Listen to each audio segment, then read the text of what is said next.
Morris Obster fue mi mejor amigo por aquellos años en los que la sociedad condenaba estoicamente la actitud tan impetuosa y dinámica de la juventud. No puedo decir que éramos rebeldes, porque no era así. Simplemente, teníamos otras ideologías más profundas y el vello don de la curiosidad. Es que así éramos Morris y yo. Nos encantaba experimentar cosas nuevas como a cualquier joven de nuestra etapa. Era normal que todos se comportasen así, ¿no? La verdad es que nunca pude comprender por qué nuestros padres y demás familiares se escandalizaban ante nuestras filosofías, actos y cuestiones. En realidad nos daba igual lo que creyeran acerca de nuestra mentalidad tan abierta e ilimitada, siempre dispuesta a conocer más cosas sobre la realidad que nos rodeaba.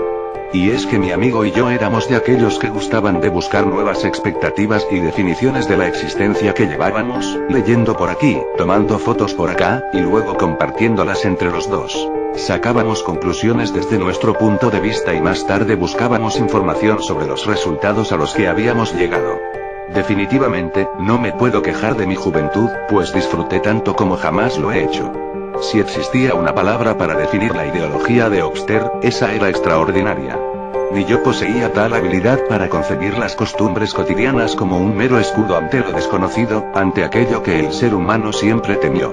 Él mencionaba constantemente en sus pláticas que el hombre no tenía la más mínima idea de lo que había más allá de sus actos, y que siempre estaba buscando la forma de evadir su decadente e inevitable destino. Sencillamente, Morris era de aquellos jóvenes que, si se lo hubiera propuesto, habría llegado a la cima más encumbrada entre los sabios del mundo. Debo admitir que me sentía muy bien a su lado, pues era el único que lograba comprender mi concepción de la vida e incluso compartíamos puntos de vista iguales que, de no haber sido porque no compartíamos ningún parentesco familiar, podría haber jurado que ese chico era mi gemelo ideológico, por así decirlo. Sin embargo, el tiempo, maldito verdugo que inevitablemente te obliga a enlazarte con tu inverosímil destino, quiso que ambos nos separásemos y mi amigo se mudó junto con su familia a otra ciudad. Cuando él fue a comunicarme la desagradable noticia, no pude contener la agonía que estaba experimentando en mis adentros, y juntos nos despedimos con muchas lágrimas. Lo que más me dolió de aquel aviso fue que claramente sentí cómo se desgarraba una parte de mi ser y era extraída por algún ser desconocido que deseaba ver mi sufrimiento. No puedo describir con otras palabras lo que padecí en aquel instante en el que mi destino estaba por cambiar, quizá para siempre, o tal vez era solo una prueba de valor para ambos. Pero todavía hoy me pregunto qué había que comprobar con esa separación. Actualmente, mi ilimitada imaginación me permite hacer una especulación sobre aquella circunstancia que decidió todo por nosotros. Tal vez la vida nos vio como una amenaza, algo que podía romper su cuidadosa y bien estructurada coreografía de falsedad y egoísmo. Siendo así, no había lugar para nosotros en este mundo. Aún recuerdo bien esa sombría tarde en que lo vi irse. Su cara transmitía una serenidad impresionante, aunque yo sabía perfectamente que aquello era una máscara que estaba usando para evitar mostrar su dolor ante su familia, la cual era muy severa y conservadora. Su caso familiar no era la excepción por aquellos tiempos. Muchos jóvenes de nuestra edad pasaban por la misma experiencia, incluso yo lo vivía. Aquel que no tuviera unos padres así podía considerarse afortunado, muy afortunado. Tengo bien plasmada en mi memoria su cara al momento en que el carro encendió con todo aquel maletero encima, casi marcada a fuego su expresión. Me estaba comunicando con la mirada que ni la misma distancia nos separaría, y que algún día, en un futuro no muy lejano, volveríamos a vernos.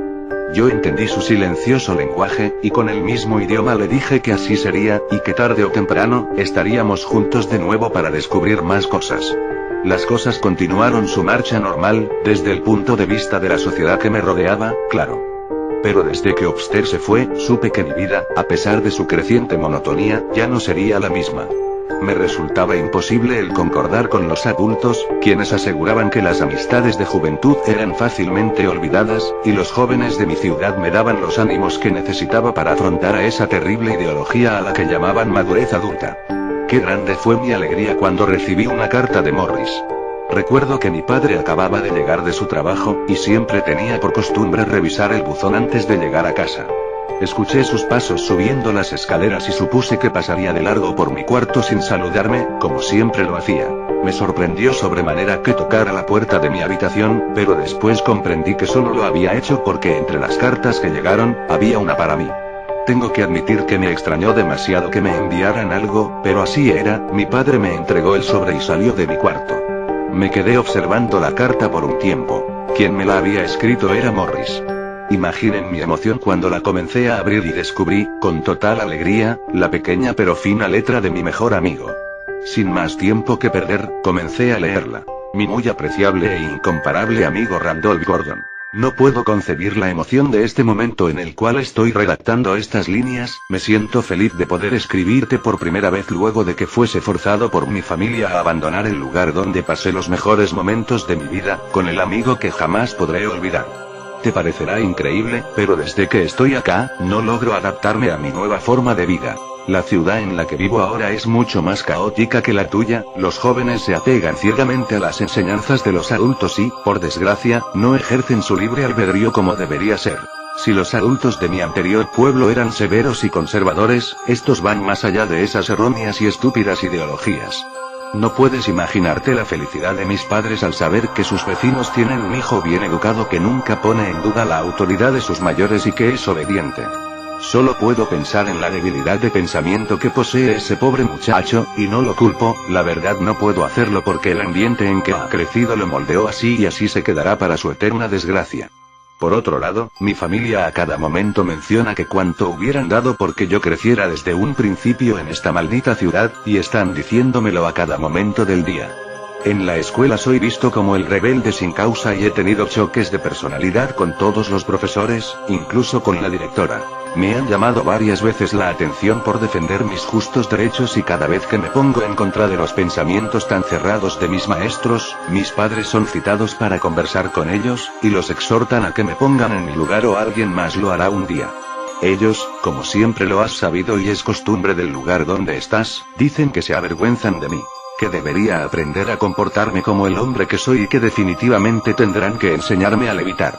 No entiendo a qué se refieren con eso, pero sospecho que no es nada bueno. Randolph, sé que te sonará ridículo, porque jamás me escuchaste mencionar algo similar cuando estábamos juntos, pero por primera vez en mi vida tengo miedo hacia el destino que me depara con esta putrefacta sociedad. ¿De qué tengo pavor? Del modo de ver las cosas de los adultos.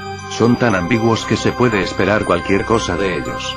Me decidí a escribirte esta carta a escondidas de mis padres, bien sabes que ellos nunca te vieron con buenos ojos porque eres igual a mí en pensamiento, del mismo modo en que tus padres me veían mal a mí. Supongo que algunos patrones de conducta siempre permanecen, y ese es el caso de nuestras familias, ¿no lo crees? Tengo deseos de que vengas a visitarme, quiero verte. No sabes el terror que vivo día con día al saber que la juventud de este lugar en realidad no existe, solo son adultos en proceso de madurez. Me aterra ver que nadie piensa por sí mismo y se apegan como un perro a su dueño a las ideas de los mayores, es simplemente macabro. ¿Hacia dónde va este decadente sistema? No tengo la menor idea, pero he decidido que en cuanto tenga mayoría de edad, me iré de este enfermizo lugar que no hace otra cosa más que reprimirme demasiado. Sé que te veré pronto porque responderás a mi llamado, sabiendo que tú tienes más posibilidades de venir a verme, y tienes conciencia de ello. Junto con esta carta he anexado un mapa de mi ciudad actual, en él realicé unas señalizaciones para que encuentres mi casa. En el dorso se encuentra mi dirección completa, junto con instrucciones precisas para que no te equivoques de domicilio. Si hago todo esto es porque me urge verte, necesito hablar con una persona que me entienda y me ayude a soportar esta situación. Creo que empiezas a comprender cómo me siento, después de todo, admiro tu habilidad para ser empático, cosa que aquí nadie posee. Amigo mío, quisiera comunicarte más cosas por este medio, pero entiendo que las palabras que deseo compartir contigo no podrían ser escritas. Espero tu próxima venida y recuerda que siempre contarás con un amigo leal en la distancia y en la eternidad, así como yo sé que siempre estarás conmigo en las buenas y en las malas. Tu mejor e incondicional amigo, Morris Obster. Confieso que en un principio, la carta me llenó de mucha motivación y alegría, pero conforme me fui acercando a su desenlace, me sentí frustrado y a la vez preocupado. No sabía la difícil situación que estaba viviendo Morris, y yo que pensaba que mi vida era terrible. Sin pensármelo dos veces, empecé a idear un plan para que mis padres me llevaran a visitar a mi amigo.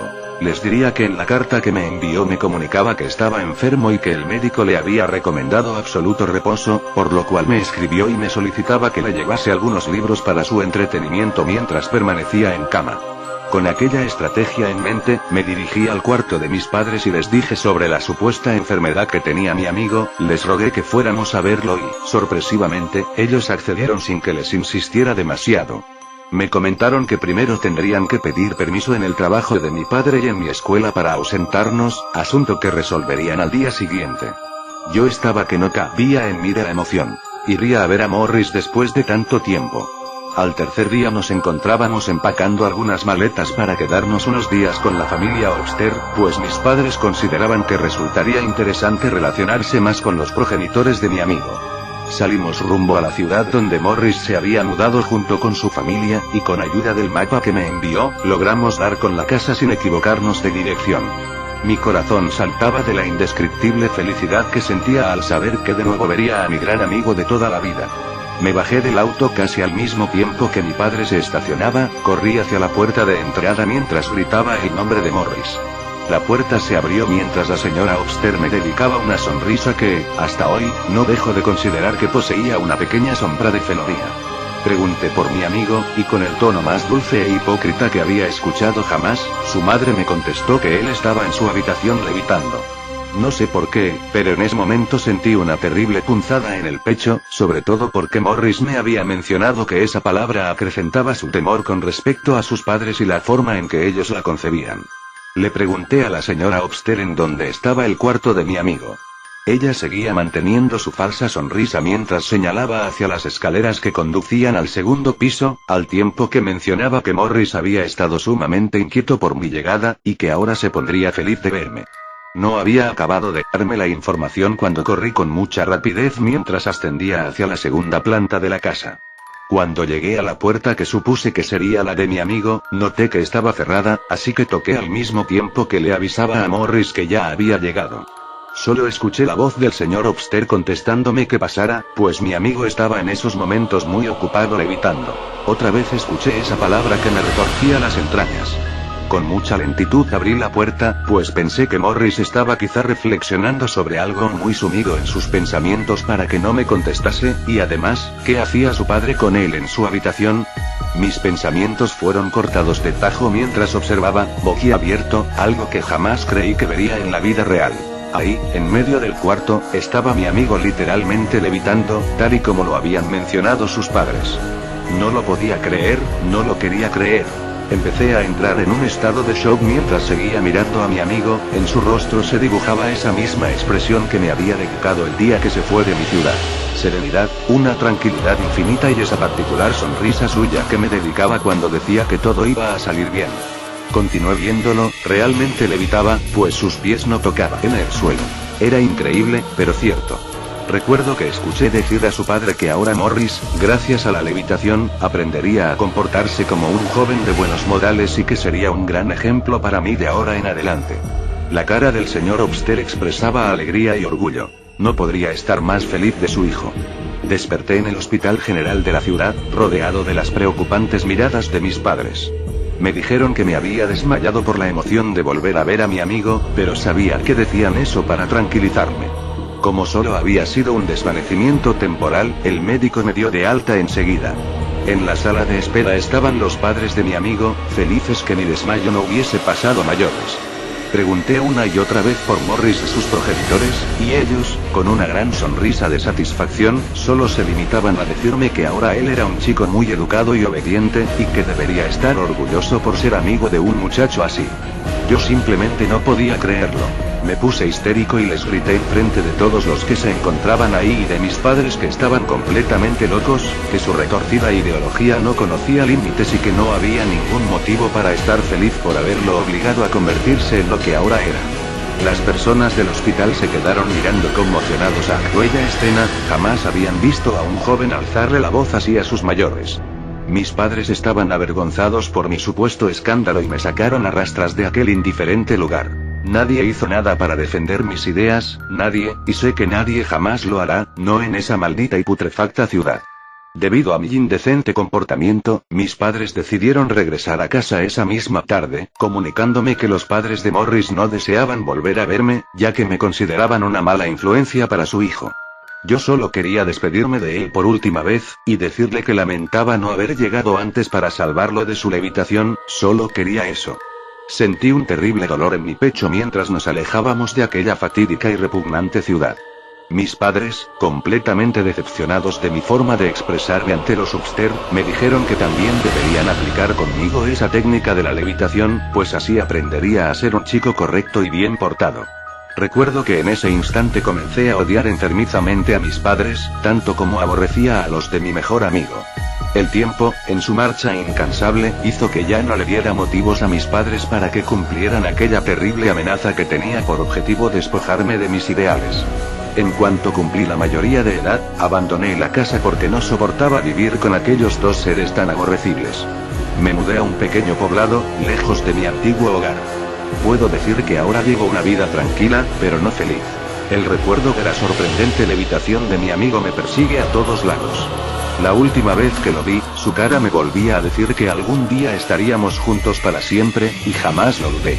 Creo en su palabra y siempre seguiré creyendo en ella, a pesar de que él ya no será nunca lo que alguna vez conocí. Pensándolo bien, yo tampoco quiero seguir siendo lo que soy ahora. He leído su carta muchas veces en mis tiempos de soledad para sentirme acompañado, y siempre se ha quedado marcada en mí, tal y como si fuese un tatuaje, aquella palabra que le dio un sentido nuevo a la vida de mi amigo y estaba por formar parte de la mía. Seguramente, si me vieran mis padres, estarían orgullosos de mí. Sin dilación, termino de escribir estas líneas para decirles a todos ustedes que la experiencia de la levitación me servirá para comprender por qué mi amigo tenía esa expresión en su rostro aquel día. Era muy pacífica. Sé que ninguno de ustedes comprenderá el motivo que me lleva a hacer esto, pero solo quiero saber qué sintió mi amigo cuando su padre lo hizo levitar. Sin más demora, tomo una resistente soga y la amarro bien en el techo de mi casa, me aseguro de que esté bien atada y formo un nudo corredizo en su punta libre. Me colocaré ese lazo alrededor de mi cuello y entonces al fin estaré con mi amigo, al fin comprenderé a sus padres y al fin me sentiré libre para dejar este maldito mundo. Creo que por eso Morris estaba tan relajado mientras levitaba, ahora sentiré esa misma calidez que su familia le hizo sentir al convertirlo en un hombre de bien. Bueno amigos, eso es todo, suscríbanse, comenten, y denle like. Adiós.